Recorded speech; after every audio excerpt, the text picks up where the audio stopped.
today's video, ito na naman tayo guys. Kain na naman tayo ng saging kasi kailangan natin magpalakas sa tayo ay may sakit. Yung gamit pala naming saging is Indian yellow banana. Para tong saba, pero Indian siya. Ang kagandaan sa kanya, malalaki, mahaba siya. Para siyang yung tampil ko lang na saging sa atin, yung dol.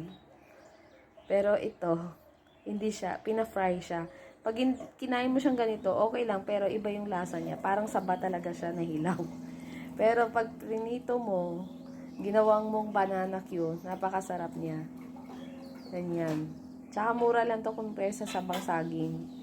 Kaya ito yung madalas na binibili namin at niluluto. So, nagpainit na tayo ng mantika. Ano yun? Yung What you saying, Darina? parang pizza sa Nesto. Ah. So, lalagay na natin. Pero medyo mas mint pa to sa'yo kaysa sa akin. Kaya nga, so, ito na siya guys. Tignan nyo. Diba? Para talaga siya saging na saba. Bon appetit! So, ito na guys. Kakain na kami. Ito lang yung aming almusal. With matching coffee.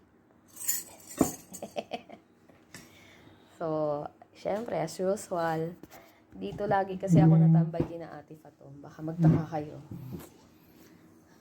Ito yung kapitbahay na napakalapit lang, abot dura. So, talagang dito lang talaga ako lagi.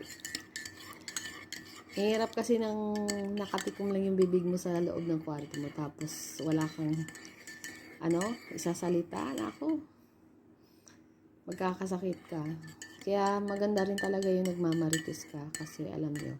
Ay, iba. Nakakahaba ng buhay. Oo, nakakahaba talaga. Kaya pansin nyo guys, yung mga marites sa atin, mahabang buhay. Kasi maganda pala talaga yung may kamaratisan. Yan. So, kain na tayo. Ito na yung aming almusal. Hanggang dyan na lang. Hanggang sa muli. Bye!